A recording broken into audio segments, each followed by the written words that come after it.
नमस्कार दोस्तों, स्वागत है आप सभी का सिविल एस्पिरेंट प्लस के इस प्लेटफॉर्म पे। और हम पढ़ रहे हैं एथिक्स यूपी पीसीएस के लिए। तो अभी तक हमने क्या क्या कर लिया, पिछली क्लास में हम पहुंच गए थे। अभी तक हमने क्या क्या किया पहले वो देख लेते हैं एक बार। हमने अभी तक क्या क्या किया। हमने नीति शास्त्र क्या है ये देख लिया। देन आफ्टर उसके बाद हमने ये देखा कि नीति शास्त्र के तत्व कौन से हैं, उनको देखा। देन उसके बाद हमने देखा नीति शास्त्र और नैतिकता के मध्य अंतर क्या है। उसके बाद हमने देखा नीति शास्त्र के निर्धारक तत्व। और आज हमने कहा था आपको कि मैं प्रयोगात्मक नीति शास्त्र, जो कि एक इम्पॉर्टेंट टॉपिक है, इसको डिटेल में एक्सप्लेन करूँगा। बट इसको देखने से पहले हम क्या करते हैं, नीति शास्त्र के सार तत्व को भी समझ लेते हैं। उसके बाद हम प्रयोगात्मक नीति शास्त्र के जो टॉपिक हैं उनको देखेंगे। पहले समझ लीजिए नीति शास्त्र का सार तत्व क्या है। नीति शास्त्र के सार तत्व को इस तरीके से समझ लीजिए।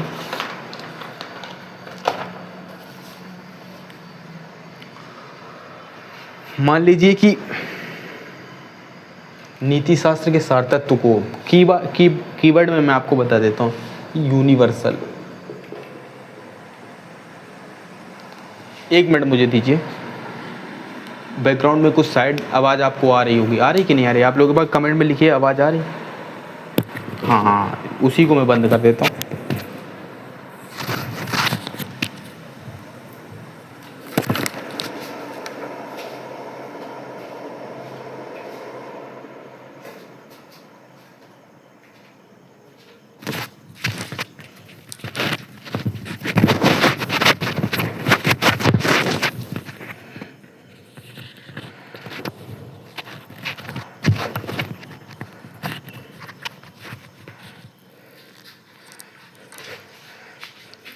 अब बता दीजिए, आवाज़ बिल्कुल क्लियर आ रही?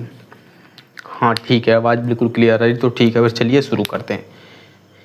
ऐसे समझिए, नीति शास्त्र के सार तत्व को हमें देखने जा रहे हैं। नीति शास्त्र का सार तत्व क्या है,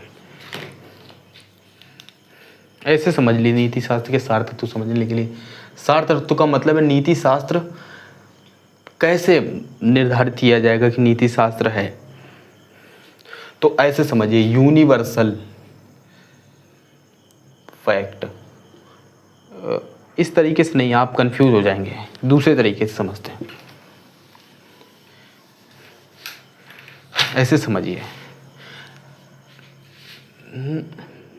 मैं आपको एग्जांपल समझाता हूँ। ऐसे समझिए कि एक अधिकारी क्या कर रहा है क्या नहीं कर रहा है। एक तो तरीका है कि मान लीजिए आप कैसे नैतिकता अपनी जाहिर करेंगे। जब आपको कोई देख नहीं रहा हो तब भी आप ईमानदारी से काम करते, तो वो नीति शास्त्र की नैतिकता है। समझे अब आप कुछ? मतलब कि जब आपको कोई नहीं देखता तब भी आप ईमानदारी से काम करें, वो नैतिकता है। नैतिकता के निर्धारण में जैसे कि मैंने आपको बताया, ये जैसे कि मान लीजिए स्वतंत्र इच्छा। मान लीजिए आपको कोई मनी ऑफर करता है,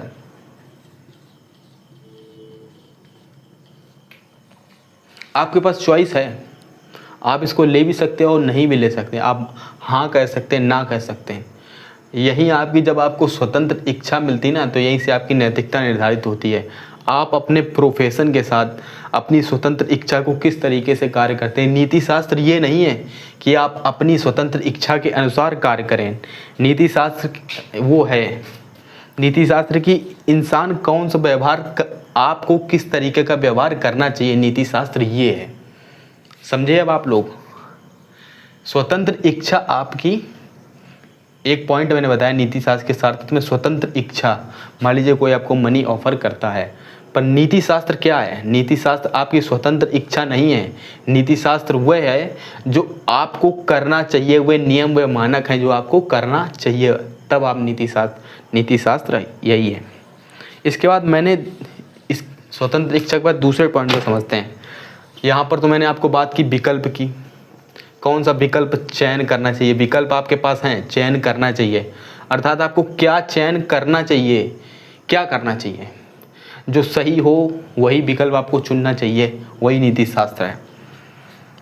परंतु मान लीजिए आपके पास कोई विकल्प ही ना हो, ये भी तो हो सकता है ना। मान लीजिए कोई आपको गन पॉइंट पर ले ले और कहे कि हमारी फाइल पास कीजिए, तो आप बताइए इस पॉइंट पर क्या हुआ नीति शास्त्र? यहाँ पर आपकी स्वतंत्र इच्छा काम कर रही है? नहीं कर रही ना। ये नीति शास्त्र में लागू नहीं होगा। यहाँ पर आपने अपनी स्वतंत्र इच्छा से कार्य नहीं किया है, इसलिए ये कार्य नीति शास्त्र में नहीं आएगा। अब आप समझिए नीति शास्त्र क्या है? आपकी स्वतंत्र इच्छा, आप जो सोच रहे वो नहीं, आपको जो करना चाहिए वो नीति शास्त्र है। क्या करना चाहिए आपको? नियमों का पालन करना चाहिए, सत्यनिष्ठा के साथ, ईमानदारी के साथ कार्य करना चाहिए। अब इसी में एक और पॉइंट ले लेते हैं, इस तरीके से समझते हैं। इसको मैं हटा दे रहा हूँ, आप लोग लिखते जाइएगा साथ में। इस तरीके से समझिए, चेतना और ज्ञान, चेतना और ज्ञान।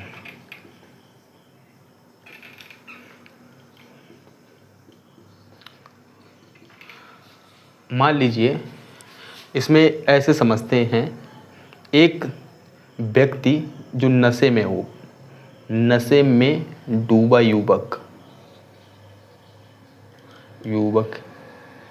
एक और एग्जांपल ले लेते हैं, अबोध बालक।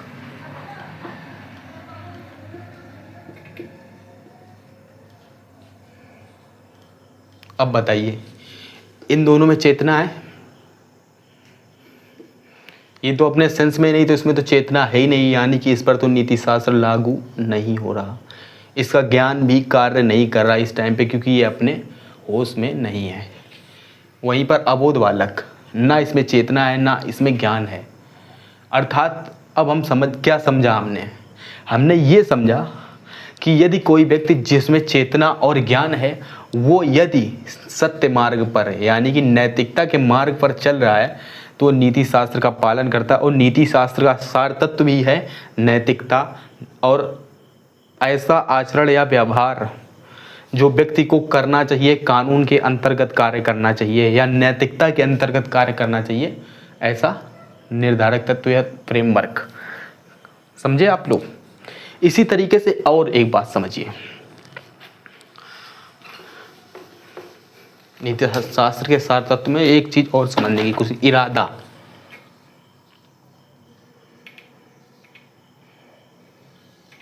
मान लीजिए इसमें भी एक सिचुएशन लेकर के चलते हैं, क्योंकि एग्जाम्पल्स हम लोग समझेंगे तो आसानी से समझ में भी आएगा आपको, और आप अच्छे से टॉपिक समझेंगे, आगे समझ। थोड़ी टंग स्लिप हो रही, आप समझने की कोशिश कीजिए। इरादा को मैं सीधे इसी को समझाता हूँ। इरादा, मान लीजिए आपके सामने एक माता जी आती हैं, उनके पास राशन कार्ड नहीं है,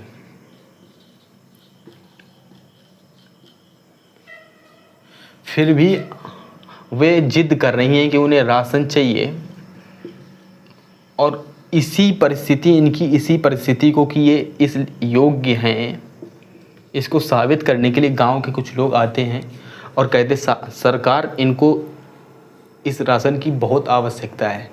तो अब आप यहाँ पर क्या करेंगे? क्या आप नियमों को तोड़ेंगे?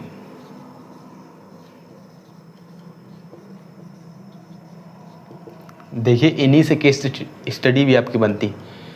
या आप ये करेंगे कि माता जी से मना कर देंगे, राशन के लिए माता जी को मना कर देंगे, कहेंगे आपके पास ना तो राशन कार्ड है, आप इस योग्य नहीं है कि आपको राशन दिया जा सके। इस सिचुएशन में आप क्या करेंगे? ऐसे समझिए, इस सिचुएशन में क्या करेंगे, यानी कि आपका इरादा क्या है। यदि आप माता जी की हेल्प करते भी हैं नियमों को तोड़कर, तो नियम टूटता है, और अगर हेल्प नहीं करते हैं तो आपकी नैतिकता का हनन हो रहा है। तो ऐसी सिचुएशन में क्या करेंगे आप नियमों को नहीं तोड़ेंगे और नैतिकता का भी पालन कर सकते हैं। आप अपनी तरफ से पहल करें, आप अपनी तरफ से पहल करें, माता जी के डॉक्यूमेंट एक कलेक्शन कर लीजिए और उनको जो भी राशन कार्ड बनाने के लिए डॉक्यूमेंट चाहिए वो सब उपलब्ध कराकर जल्द से जल्द उनका कार्ड बनवा दीजिए, आप उनकी मदद कीजिए। ये नैतिकता है। नियम और नैतिकता अलग है, समझे आप लोग, नियम और नैतिकता अलग है। तो नीति शास्त्र के सार तत्व क्या है? नीति शास्त्र का सार तत्व वही है जो नीति शास्त्र है, नैतिकता है। नैतिक मानक नीति शास्त्र के सार तत्व हैं। ऐसे सार तत्व की बहुत बड़ी लिस्ट हम बना सकते हैं, बट आप क्या करेंगे, हमारा काम क्या है, टीचर का काम क्या होता है, ये समझ लीजिए। ऐसे समझाता हूँ मैं आपको।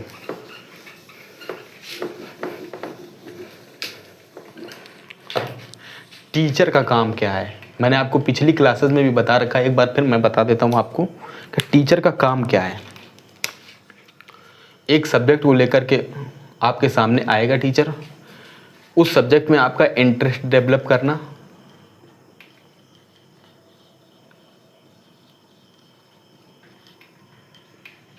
सब्जेक्ट में इंटरेस्ट डेवलप कराना, देन आफ्टर उस सब्जेक्ट से रिलेटेड जो भी डाउट आए, रिलेटेड डाउट,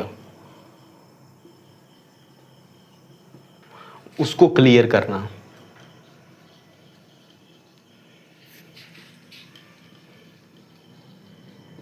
समझे आप लोग? और स्टूडेंट का क्या रोल है, उसका इंटरेस्ट डेवलप हो गया तो वो कोशिश करेगा लेक्चर के बाद में बुक पढ़े। याद रखिएगा, टीचर की एक सीमा है पर आपकी कोई सीमा नहीं है, आपके पास कोई लिमिट नहीं है, आप जितना चाहें उतना पढ़ सकते हैं, बट आप कोशिश कीजिए रिसोर्स एक रखिए। देखिए ना, स्टूडेंट आ जाते हैं, कई आए थे यहाँ पर कलेक्टर बनने के लिए और बुक के कलेक्टर बन गए, किताबों के कलेक्टर बन गए, किताबों का उनका ढेर लगा हुआ, कभी उन्होंने पन्ने पलट के तो देखे ही नहीं। कोशिश तो ये करनी है ना कि भाई उतना ही यूज करना है, रिसोर्स एक रखना है, बट इस रिसोर्स को इतना यूज करना है। और याद रखिएगा, आप ऐसा रिसोर्स उठाइए जो आपके लिए ट्रस्टेड हो। आप कहेंगे सर ट्रस्टेड रिसोर्स क्या हो सकता है? ट्रस्टेड रिसोर्स में मान लीजिए किसी कोचिंग के नोट्स। अब यहीं पर प्रॉब्लम शुरू हो जाती है, किस कोचिंग के नोट्स। अब क्या करते हैं स्टूडेंट, यहीं पर कई कोचिंग के नोट्स। होता क्या, हमको मटेरियल कहीं से किसी से भी मिला, हमने तुरंत उठाया और अपनी पीडीएफ गैलरी में जा कर के उसको सेव कर लिया। और हो सकता है आप इस पीडीएफ को कभी ओपन ही ना करें, समझ रहे हैं ना? तो ऐसा नहीं करना है, रिसोर्स एक रखना है। कोई भी आप ले सकते हैं, अपने अकॉर्डिंग चुन लीजिए। मैं किसी कोचिंग का नाम नहीं लूँगा यहाँ पर, आप अपने अनुसार चुनिए। सभी कोचिंग सही हैं, बट ये एक बार देख लीजिएगा जाके, आप भी अपने हिसाब से रेफरेंस यूज कीजिए। यूट्यूब पर जाइए और देखिए कि किस कोचिंग का मटेरियल अच्छा है, उसी के अनुसार काम कीजिए। और दूसरी चीज़ ये और बता देना आपको,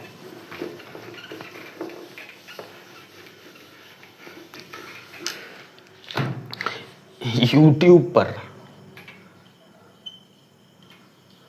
आपको इस बात के वीडियो मिल जाएंगे कि how to become a PCS officer, कैसे पीसीएस ऑफिसर बने। और साथ में इसी के साथ ये वीडियो मिल जाएगा किस तरीके से प्रीलिम्स क्लियर करें, किस तरह प्रीलिम्स क्लियर करें। इस पर काफ़ी वीडियो मिलेंगे, बट इस पर कोई वीडियो नहीं मिलेगा किस तरह प्रीलिम्स फेल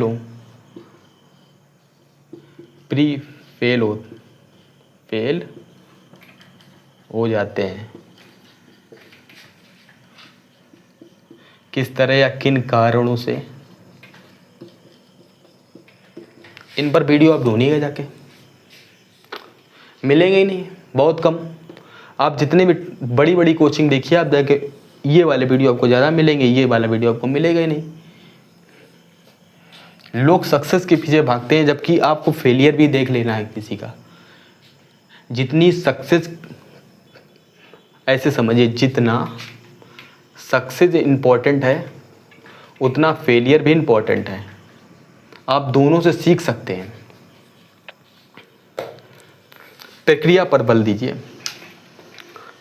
किसी को फॉलो ना करने लगिए। ऐसे समझिए, आप प्रोसेस पर बल दीजिए। जितना हो सके प्रोसेस पर आप जितना बने रहेंगे उतना ही आपके लिए फ़ायदेमंद हो जाएगा।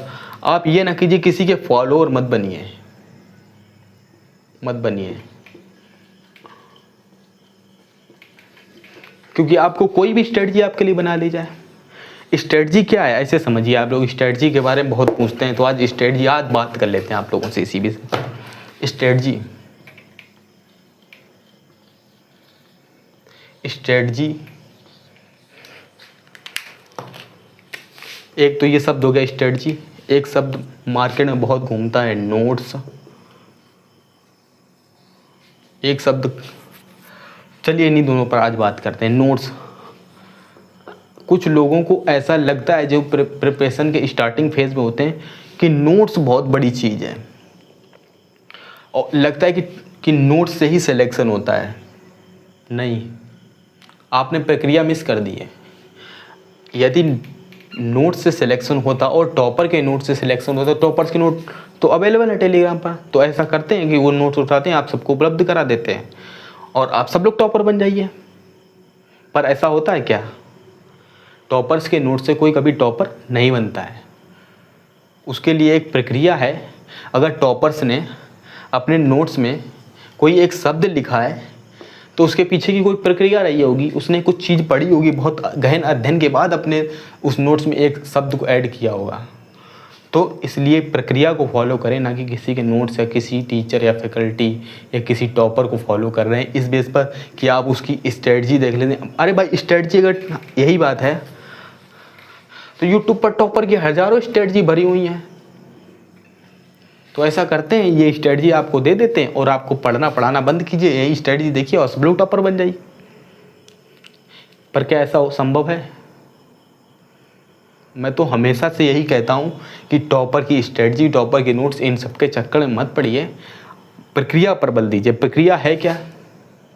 प्रक्रिया सिंपल सी यही है कि आप किसी भी सब्जेक्ट को उठाइए, उसका सिलेबस सबसे पहले आपके सामने होना चाहिए। जब तक आपका ये समझ लीजिए एग्ज़ाम और आपके बीच में यदि कोई एक चीज़, जो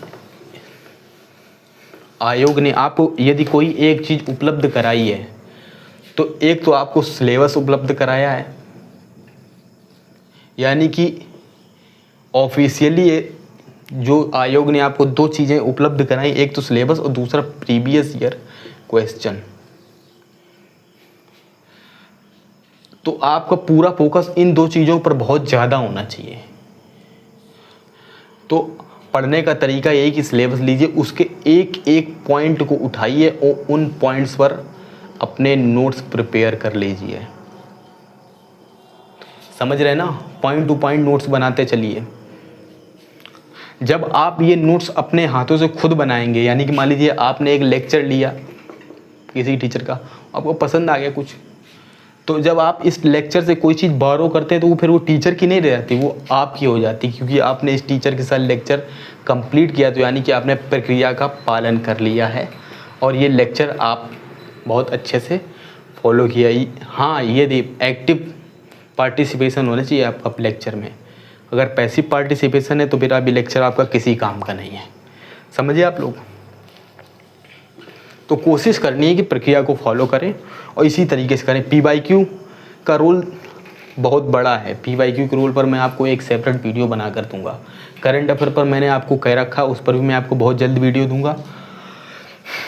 चलिए, आप लोगों ने बहुत भटका दिया। और किसी का कोई डाउट तो नहीं है? एक बार बता दीजिए आप लोग, कोई डाउट हो तो।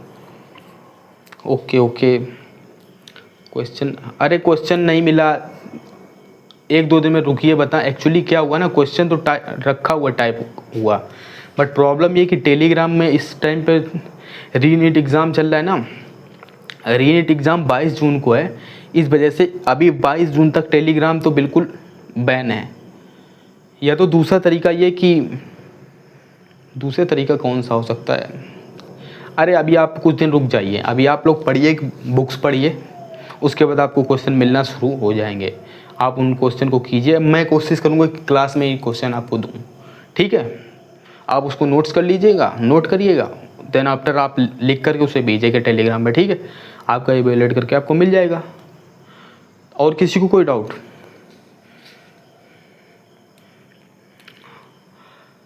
सर इनफ, अच्छा आपने ये पूछा है, चलिए आपने पूछा, ये और भी लोगों का डाउट होगा कि सर क्या आपके लेक्चर और जो मैं रेफरेंस बुक पढ़ूंगा वो इनफ है?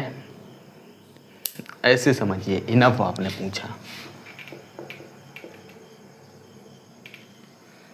हर स्टूडेंट जो प्रिपरेशन की फेज़ में, स्टार्टिंग फेज़ में होता है, उसको ये प्रॉब्लम होती है इनफ वाली, कि क्या ऐसे पूछेगा सर आपका लेक्चर इनफ है? तो देखिए, किसी का भी लेक्चर इनफ नहीं है, इनफ नहीं है, समझ रहे हैं ना?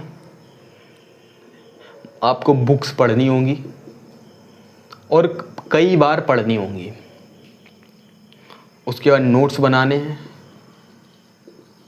लेक्चर के साथ रनिंग नोट्स आप बना ही रहे हैं, किताबें आपको पढ़नी है, कोई भी एक लीजिए, स्टैंडर्ड बुक रखिएगा अपने अकॉर्डिंग।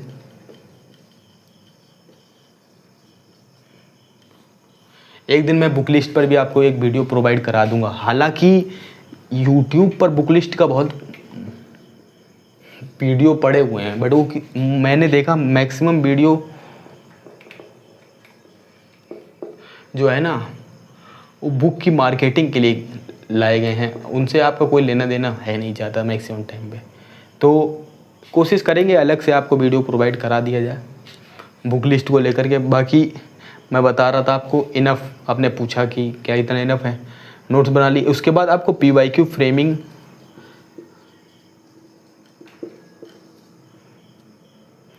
आंसर राइटिंग, इतना सब करना है, इस तब आप इसको इनफ मानेंगे। अभी बताऊं क्या हो रहा है स्टूडेंट के साथ, होता क्या है, मैक्सिमम स्टूडेंट ये गलतियां करते हैं और फिर आ जाते हैं रिपीट करने के लिए, और प्रक्रिया वो जानते हैं कि उनसे क्या गलती हो रही, बट वो फिर भी यही गलतियां करते हैं। स्टूडेंट ने क्या किया, उन्होंने एक बैच ले लिया, बैच के लेक्चर कंप्लीट किए, बना लिए नोट्स, एक दो बार नोट्स देखे, नोट्स रख दिए साइड में, आंसर राइटिंग पर फोकस ही नहीं है, फोकस नहीं बिल्कुल। किसी किसी का तो देखा मैंने, 2-2 साल हो गए प्रिपरेशन को, उन्होंने आंसर लिखना ही नहीं सीखा कभी भी। जबकि आंसर राइटिंग आपको पहले दिन से ही शुरू कर देनी चाहिए। जब आपका पहला टॉपिक कंप्लीट हो जाए, आप तुरंत आंसर राइटिंग शुरू कीजिए। हाँ याद रखिएगा, यही वो प्रक्रिया जिसमें आपको सबसे ज़्यादा सोचना पड़ेगा, आप यही प्रक्रिया जहाँ पर आप सबसे ज़्यादा फंसेंगे, क्योंकि आपने अभी तक आंसर लिखा नहीं है, और आंसर लिखने में आपको बहुत प्रॉब्लम होती है। कई लोग तो ऐसे लोग प्रिपरेशन स्टार्ट कर रहे हैं जिन्होंने पढ़ाई को छोड़े 2-3 साल हो चुके हैं, उनके लिए तो ये प्रॉब्लम और ज़्यादा प्रॉब्लम है, समझ रहे हैं ना? समस्या बहुत बड़ी है उनके लिए। तो किसी को भी याद रखिए, समस्या कोई बड़ी नहीं होती, आप उसके समाधान की ओर बढ़ेंगे तो धीरे धीरे सब समाधान आपको मिलते जाते हैं, समझ रहे हैं ना? गलतियाँ बता रहा था मैं, क्या कर रहे थे आप लोगों ने, कुछ ज़्यादा ही आज क्लास पढ़ाई से ज़्यादा लगता है इधर उधर की बातों में ही बीत गई। और किसी का कोई डाउट है क्या? आज आप लोग डाउट ही बताइए पहले, क्या क्या डाउट हो सकते हैं आपके? No doubt, no doubt, no doubt, okay okay, ठीक है। अगर किसी का डाउट नहीं तो फिर करंट, उसके लिए मैं अलग से वीडियो बनाऊंगा, इस क्लास में ये लंबा हो जाएगा फिर। ठीक है ठीक है,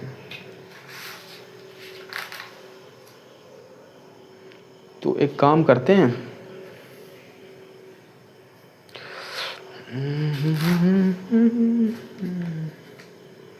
सीधे आ जाते हैं अपने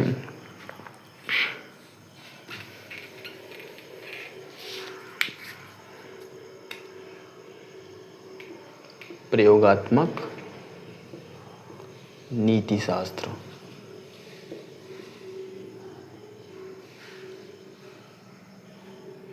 इस पर प्रयोगात्मक नीतिशास्त्र यानी कि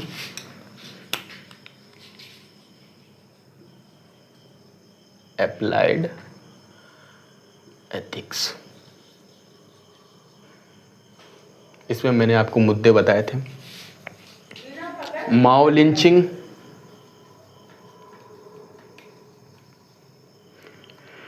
उसके बाद मैंने आपको बताया है इसमें मुद्दा इच्छा मृत्यु,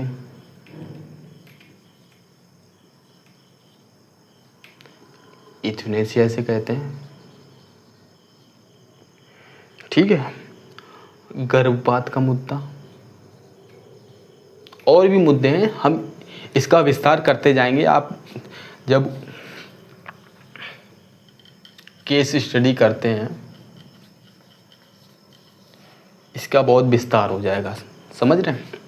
तो अभी यहाँ पर कुछ मुद्दे देख लेते हैं, बाकी कोशिश करेंगे आगे उनको देखेंगे। तो ऐसा करते हैं कि यूथनेसिया से शुरू कर देते हैं।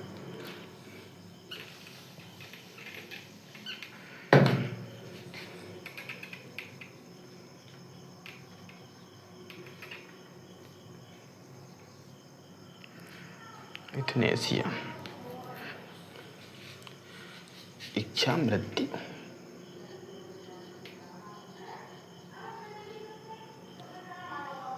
इच्छा मृत्यु तो ऐसी बात है कि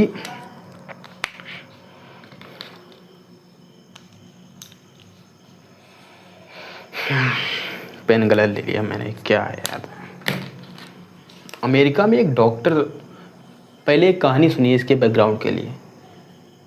एक अमेरिकन डॉक्टर था, जैक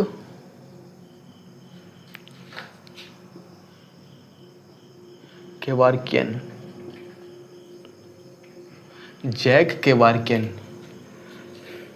इसे डॉक्टर ऑफ डेथ कहा जाता था, डॉक्टर डेथ कहा जाता था। ऐसा क्यों कहा जाता था, इसके पीछे भी कहानी है। तो ये डॉक्टर इलाज करते थे, तो इन्होंने क्या किया, जो लाइलाज बीमारी होती थी उनको ये लोग, इन्होंने कोशिश की कि उन सबको मृत्यु दी जाए, इजी सामान्य मृत्यु दे दी जाए, आसान मृत्यु दे दी जाए, दर्द भरी मृत्यु ना दी जाए। तो इन्होंने क्या करना शुरू कर दिया, इन्होंने लोगों को दर्द से राहत, या कहें बीमारी, लाइलाज बीमारी से राहत के लिए उन्हें आसान मृत्यु देना शुरू कर दिया। ऐसा ही सिलसिला इनका लगभग 130 पेशेंट के साथ इन्होंने ये काम किया। उन्होंने 130 पेशेंट को एक एक करके मार दिया, कहें या कहें आसान तरीके से मृत्यु कर दी। उनकी, इन पेशेंट का कंसेंट इस चीज़ में था, पेशेंट का कंसेंट। अब कंसेंट तो था, बट पुलिस ने, जब पुलिस को ये मामले पुलिस के संज्ञान में आया तो पुलिस ने डॉक्टर को अरेस्ट कर लिया।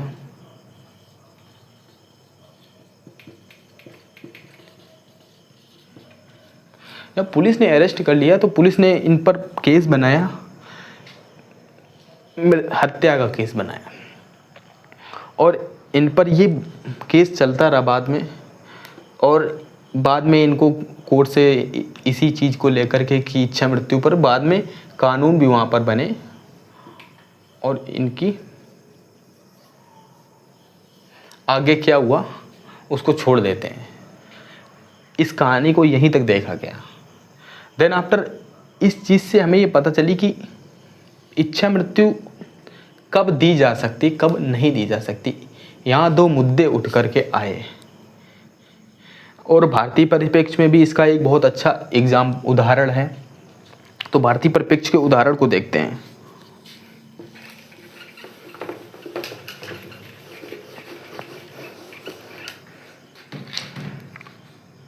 अरुणा सानवेग, ये एक महिला थी, 1973 की घटना है, और इनके साथ रेप की घटना हुई। तो जब इनके साथ ये रेप की घटना हो गई, और इस घटना से इनको इनके इतना ज़्यादा इनको डैमेज हुआ कि इन्हें ये चली गई कोमा में, और ये इस परिस्थिति में लगभग 40 साल तक रही, कोमा में ही रही, 40 साल तक बनी रही। और बाद में जब डॉक्टरों ने ये पाया कि असल में देखा जाए तो ये केवल मशीनों के सहारे जीवित हैं, नहीं तो ये काफ़ी पहले मर चुकी हैं, तो ये मामला न्यायालय पहुंचा, भारतीय न्यायालय, सुप्रीम कोर्ट में पहुंचा, उच्चतम न्यायालय। तो उच्चतम न्यायालय ने फैसला दिया कि इनके सपोर्टिंग मशीनरी जिससे जीवित हैं उनको हटा दिया जाए, और यहीं से कॉन्सेप्ट निकलता है passive euthanasia. Passive euthanasia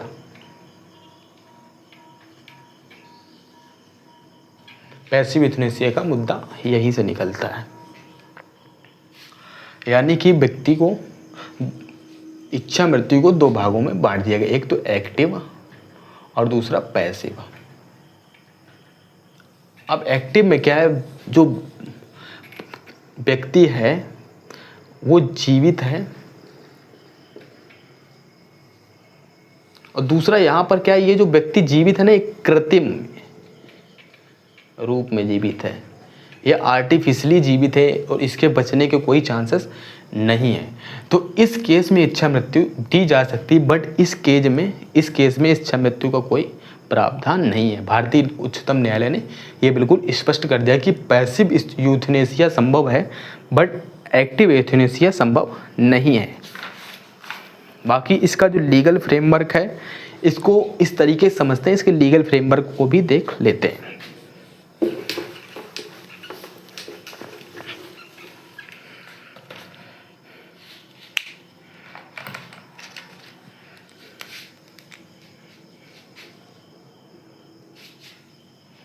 supreme court SC, याद रखिएगा, ये मैं एससी लिखता हूँ, ये मतलब इसका मतलब सुप्रीम कोर्ट होता है, इस शॉर्ट फॉर्म में लिख देता हूँ। फिलहाल मैं आपके सामने अभी उच्चतम न्यायालय लिख दे रहा हूँ।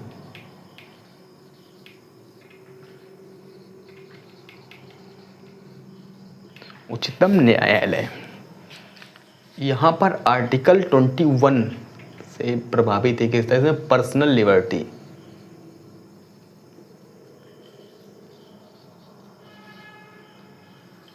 की बात उठती है।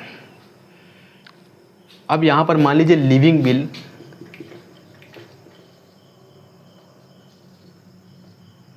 जीवित इच्छा, वसीयत की बात आई,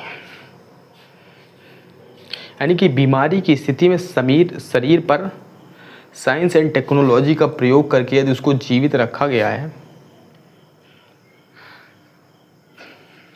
लिविंग विल का मतलब जीवित वसीयत, इस तरीके से समझिए आप इसको।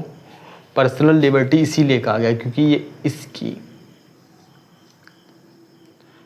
इस व्यक्ति की, यानी कि पर्सनल यानी पर्सन की जीवित वसीयत है, और इस शरीर पर किसी भी विज्ञान का प्रयोग नहीं किया जाएगा, वैज्ञानिक तरीके से इसको मृत्यु नहीं दी जा सकती।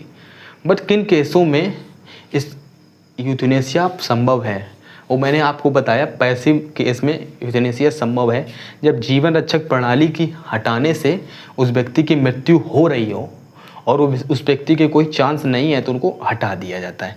और इसको करने का तरीका भी बहुत ही इस तरीके का कि मेडिकल बोर्ड इसका क्लासिफिकेशन करता है, और हाई कोर्ट के बराबर की सत्ता की सहमति इंपॉर्टेंट है लिविंग बीइंग ना होने पर। यानी कि जब ये लिविंग बीइंग या जीवित वसीयत नहीं है, तो इसमें हाई कोर्ट के बराबर की जो शक्ति होती है, हाई कोर्ट के बराबर की सत्ता की सहमति आवश्यक है। तो समझिएगा, इस तरीके से इसमें ये मामला लीगल फ्रेमवर्क में आता है, और इसमें मेन इंपॉर्टेंट रोल किसका रहता है, मेडिकल बोर्ड का। मेडिकल बोर्ड का इस तरीके से ये कार्य होते हैं। तो आपने समझा। तो क्या अब प्रश्न यहाँ पर ये उठता है, इसे समझिए, अब इस टाइम पर यहाँ पर प्रश्न ये उठता है, तो क्या इसे कानूनी फ्रेमवर्क दिया जाना चाहिए, क्या इसे कानूनी मान्यता दे देनी चाहिए? और दूसरी बात ये है कि दर्द और ऐसी दर्दनाक बीमारी जिसका लाइलाज हो, क्या उसके लिए इच्छा मृत्यु नहीं होनी चाहिए? ये मुद्दा काफ़ी बार न्यायालयों में विवादों का विषय बना रहा है, परंतु फिलहाल भारत में ऐसा कोई कानून नहीं है। नीदरलैंड और लग्जमबर्ग में इस पर कानून बन चुके हैं कायदे से, और भी कई देश हैं उनमें कानून बन चुके हैं, पर भारत में ऐसा कोई प्रावधान नहीं है। सुप्रीम कोर्ट ने कह रखा है पैसे भी यूथनेसिया हो सकती है। बाकी कई देशों में अधिकार है इच्छा मृत्यु, पर भारत में ऐसा कोई अधिकार नहीं है। अब आते हैं दूसरे मुद्दे पर। दूसरा मुद्दा हमने बताया था माओ लिंचिंग। माओ लिंचिंग,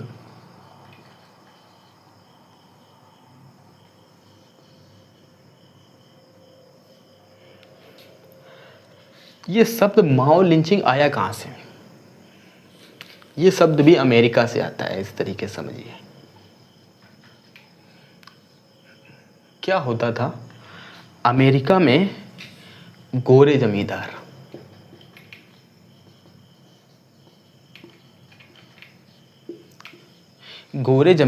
काले दासों से काम कराया करते थे, और जो दास काम करने से मना कर देता था, फोर्सफुली काम कराया करते थे, और जो काला व्यक्ति काम करने से मना कर देता था, तो ये गोरे लोग मिल करके उसको लिंच कर दिया करते थे, यानी कि घेर करके मार देते थे।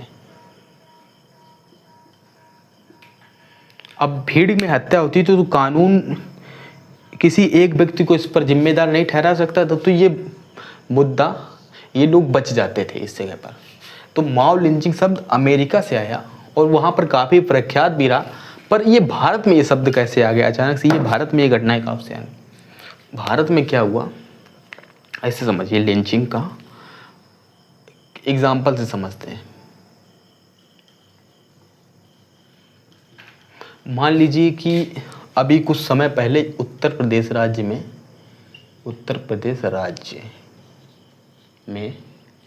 2024-25 की घटना है। 2024-25 में की घटना है कि उस टाइम पे चोरों का बहुत अफवाह चल रही थी कि ड्रोन से कुछ चोर आते हैं, ड्रोन उड़ाते हैं और ड्रोन के माध्यम से मैपिंग करते हैं और घरों में ताक झाँक कर लेते हैं और घर को लूट लेते हैं। इसी घटनाक्रम में क्या हुआ, एक व्यक्ति ड्रोन संचालक था और वो व्यक्ति शादी में ड्रोन का कार्य कर रहा था।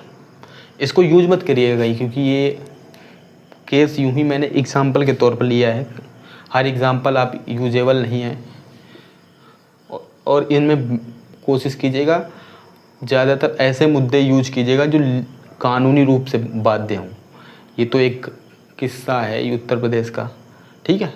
तो एक ड्रोन संचालक रात में ड्रोन, शादी का कार्यक्रम था, ड्रोन उड़ा रहा था, और इसी टाइम पे ऐसा हुआ कि ग्रामीण लोगों ने उसे चोर समझ लिया, और ग्रामीण लोगों ने मिल के, यानी कि लोगों की भीड़ ने, और भीड़ की कोई नाम या शक्ल या पहचान नहीं होती, भीड़ में लोगों की भीड़ ने अफवाह में उसे मार दिया। तो अब यहाँ पर लीगल फ्रेमवर्क क्या आता है कि नीति शास्त्र का लीगल फ्रेमवर्क क्या आता है कि लोगों की भीड़ ने ऐसा क्यों किया, माओ लिंचिंग क्यों प्रॉब्लम है। तो यहाँ पर 3 से 4 चीज़ें आ जाती हैं आपके एकदम दायरे में, ऐसे समझिएगा। एक तो ये लिंचिंग के लिए क्या वो चीज़ें जिम्मेदार होनी चाहिए। एक तो ऊर्जा, दूसरी है भावना,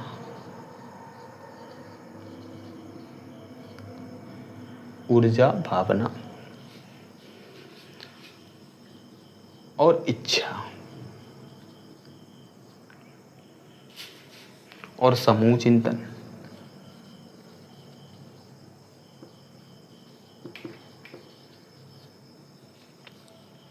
अब ऐसे समझिए 2 या 2 से अधिक लोग हैं, उनका सामान्य लक्ष्य है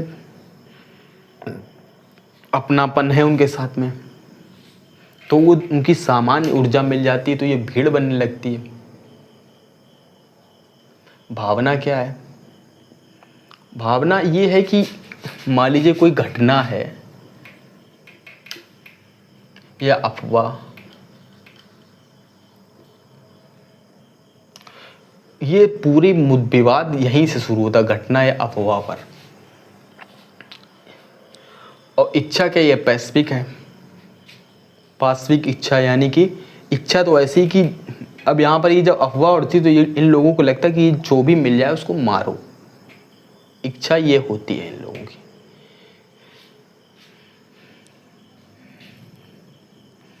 तो अब यहाँ पर ये इच्छा तो होती, पर जब क्या होता है यही समूहपन ये हो जाता है। समूह चिंतन कैसे हो जाता है? मान लीजिए अपनापन होता है, अपने गांव गली मोहल्ले के लोग हो गए, ठीक है, जो लोग साथ में उठते बैठते हैं, उठते बैठने वाले लोग,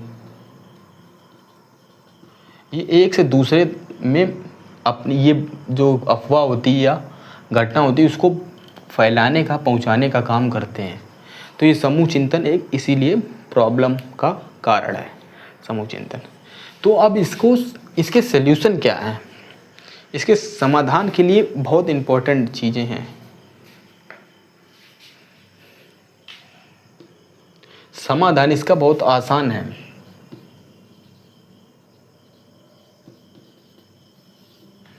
सरकार की निगरानी यदि इसमें अच्छे से हो जाए तो ऐसी घटनाएं बहुत कम हो जाएंगी, आम बात हो जाएगी। मतलब आम, सॉरी मैं गलत बोल गया, ऐसी घटनाओं में नियंत्रण आ जाएगा। अब क्या कमी क्या है? कमी भी जान ले तो समाधान आसानी से, जब वो कमी जान जाएंगे तो उसी कमी को उलट देंगे तो समाधान हो जाएगा। तो कमियां जानते हैं क्या? कमियां,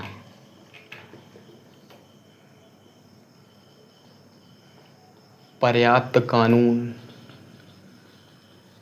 की कमी है। एक तो मुद्दा ये है, पर्याप्त कानून की है कमी, मेरा मामला भी यहीं से आता था। दूसरी बात है कि समाज में एक टेंडेंसी बन गई कि आलोचनात्मक चिंतन डिक्लाइन हो रहा, आलोचनात्मक चिंतन की कमी है, आलोचनात्मक चिंतन की कमी। कोई भी घटना, कोई भी व्यक्ति कुछ भी बोल रहा हो, समाज उस पर विश्वास कर रहा है, ये भी एक बहुत बड़ी समस्या है। तो अब इसके समाधान के लिए क्या करना है? कानून बनाने और चिंतन पर बल देना है। तो उसी चीज देख रहे, भीड़ की अति उत्साह पर नियंत्रण कर देना है। भीड़ का जो अति उत्साह है, तो इसको समाधान क्या हो सकता है? इस पर नियंत्रण हो भाई, कंट्रोल करो इसको। आखिर ऐसा कैसे हो रहा है? आप यदि कड़े कानून बना दें इस पर तो व्यक्ति डरेगा और इसे नियंत्रण भी कर सकता है। दूसरी बात, मोरल डेवलपमेंट कीजिए ना, आलोचनात्मक चिंतन आपका विकसित होगा तो आपका मोरल विकास भी आसानी से हो जाएगा। नैतिक व्यक्तित्व का निर्माण करना आवश्यक है। तो यहाँ पर नैतिक व्यक्तित्व की कमी